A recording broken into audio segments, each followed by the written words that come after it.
How's everybody feeling? Optimistic, I'd say. Yeah, feeling pretty good about like what we're about to do. So our whole goal today is to like, just say that we love them and stuff and like, explain like what's been going on. But what made you guys feel like now is the time for an intervention? Seeing that like, we're approaching another election year that's probably gonna be one of the most tense election years in history.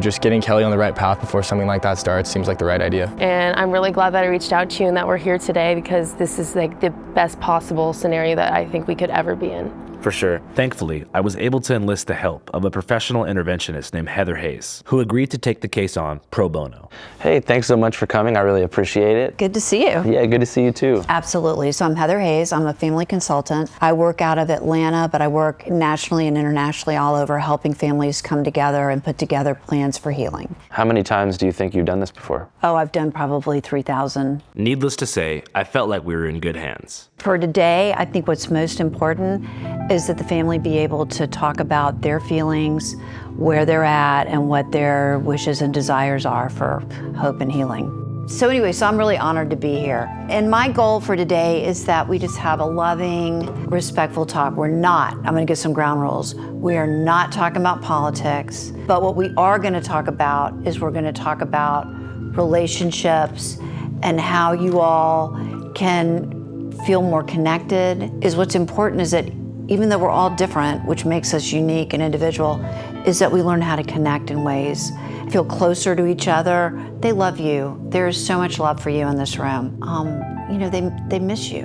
And they need both of you. I mean, they need their parents. It's different connecting with our kids, when they're teens. Then they become adults and there's this shift that happens where now we have an adult child, to parent relationship. And it can be really actually just incredible as it is seeing them from tiny grow up and go through all those stages. Having adult children can really be magnificent too, as they go through all of their milestones and they graduate, start careers, start families, whatever it is they want to do. And they need both of you. I mean, they need their parents. What I also want is for everyone to be honest and open and loving. So I always ask people, think about, here's your opportunity. What do you want to say? What's going well? What are your concerns? What's your ask from this meeting? So I always have people take a little time and write it down. So what I'd like to do just to kind of get started is go around and let everybody kind of read from their heart, talk to you from their heart about where they're at, what their goals are for today. Is that okay? Sure, absolutely. So, dear Dad, back then, you were my daddy who would do anything to protect his little girl. Sorry. It's okay. After getting evicted, I didn't feel like we just lost the house. I felt like I lost my daddy too. Bad things happen in life that are out of your control. It's inevitable. What matters is how you respond to these things.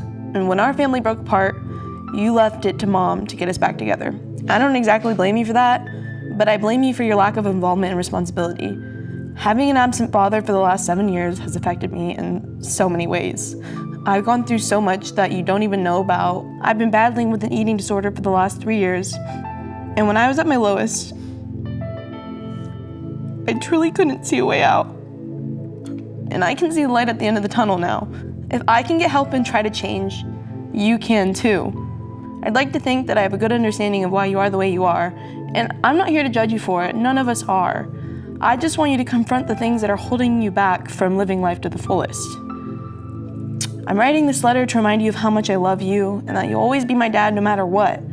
I'm also writing it to make you aware of how your actions have affected me as a person. Most importantly though, everything we want today is just an investment in your future, our future as a family.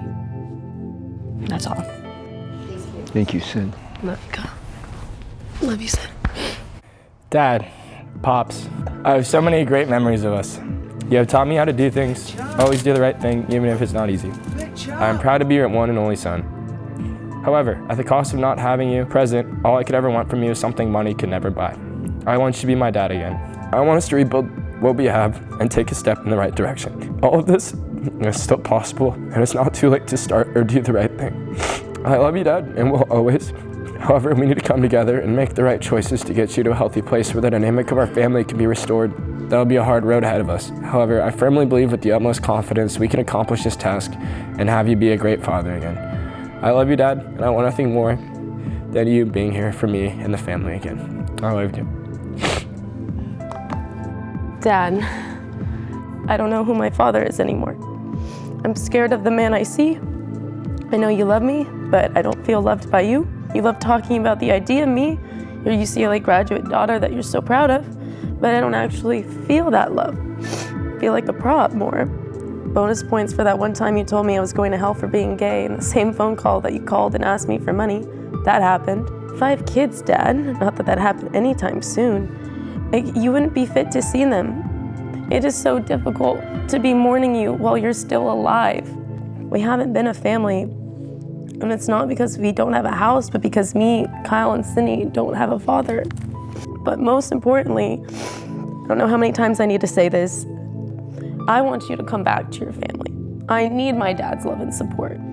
If you can't do this for your family and everyone who loves you in the world, then I will be the saddest girl in the world. Andrew, Next up. you're next up. Dear Kelly, when I first met you 2.5 years ago on April 11th, 2021, you were carrying 4 flags at one time, surrounded by a swarm of Antifa super soldiers with blood leaking from your head. I always figured you wondered why I followed up after that first meeting. And it was because of your lethal fixation on Bill Joyner. Bill Joyner! Bill Joyner. Bill Joyner. Look out for Bill Joyner. So I figured that through investigating with what happened with Bill Joyner, I could get to the bottom of what happened to you psychologically, and hopefully reveal some universal truths about the pipeline between deep personal loss and radical politics. And through learning about your storied past, I was able to sort of understand the extreme pain that you went through after the eviction. I mean, as a father, you have a fundamental obligation to take care of your family. That's like the core, almost primitive responsibility. And I can only imagine the pain and anguish that resulted from after that situation. Being suddenly unable to provide for your family and exiled from your core social group is enough to drive anybody insane. And when I was going through a really hard time in my personal life, you were, one of the first people to reach out to me. Here's what you said. Andrew, this is Kelly. Hey, how you doing? Just wanted to touch base, so hope you're doing well. Hang in there. It's never over till it's over. And you are not done yet. So keep your chin up, and you're going to make it. And as I've said for a long time, I will always be there for you, Andrew. And once again, it's not what happens, because something happens to everybody. You get knocked down at some point in time, but people remember how you respond to adversity. You give up and you go away, then you weren't anything. If you are something, then you continue to stand up and you move on and you stay strong. And I see that as being you. P.S. I'm not preaching, and I'm a flawed human being, but I'm trying hard. Love you, man. Hang in there, and I'll talk to you soon. Take care. We're going to make it. Adio. And in the same way that you encouraged me to step up to the plate when I was at my lowest, I want to encourage you to do the same. God always gives people second chances, and I think this is yours. Appreciate that. Yeah, man. Thank you, Andrew. I went through a lot. We all went through a lot. I've seen what's impacted me. I've been through a lot of pain, suffering. And so I've been trying to get myself in a position so that I can go forward. And at the same time, there's been things going on throughout our country that have, obviously inundated a lot of us. And my thought is, unless I can do things to help that situation after our house was taken, didn't want our country taken. If our country is taken, it's all over for everybody. And that's been my focus, because if we don't have a country to live in, then it's over. Our freedoms, our rights, and everything that we have believed in since the formation of our country is gone. And I'm a proud person, and I haven't had any type of counseling or advice or assistance or anything. I'm just I'm sorry for causing the pain that I have. I've been walking in my shoes, and it's been a tough road. And I'm sorry I haven't been there for you as much as I could have been. It's been so difficult for me, and I just need to be more understanding of the impact on you also. And I haven't been, and I apologize for that. So there's a program in Pennsylvania. It's a program that does a lot of work with families, but it does a lot of work with individuals. A big part of what they'll ask you to do and take a look at is to stop smoking weed for a little while, and then also take a look at what is it underneath there that the weed's covering up. And so this is an opportunity that would help you get, started in that. Nothing's a quick fix, but there's certainly jump starts that can be really helpful. Yeah, well, I'd definitely be, interested and receptive to that. That makes me really happy, Dad. Ex-wife. Him. Oh my God. Well, we don't have a lot of time, but Jelly, I'm really proud of you for taking this step. We just want you to build a solid foundation, man, and get the help you need. To. I love you so much. Love you, babe. Yeah, I've been here. Was Saddam here? Yeah, Saddam was here, yeah. Okay. Bye, you guys. Love you. I'll keep you posted. I'll talk to you soon. Bye, Kyle. Love you, buddy. Love you too. I'm proud of you. You too. See you, man. Love you, babe. Love you. Okay, love you. Love you. Sounds good. So fast. All right, do Sid. Love you, babe. Get well. So Bye, proud. soon. I'm so proud of you. Thank you, babe. Okay. Take care. Okay. Thank Okay. you. Bye-bye. God bless America. Take care. Bye, you guys. Love you. And just like that, we were off, headed straight to LAX. They need Dad to be there, to support and be a bigger part of their life, and I'm prepared to, take steps to do that. I look to learn about myself, learn about our situation, learn about putting ourselves in a better situation, and what I can do to help, help do that. Take care, Andrew, man. Thank you. I love you, man. Appreciate it. No problem. Good luck out there, Stay on man. track. I appreciate it. Thank you very much. Out to Philly, LAX. God bless America. Kelly J. Patriot.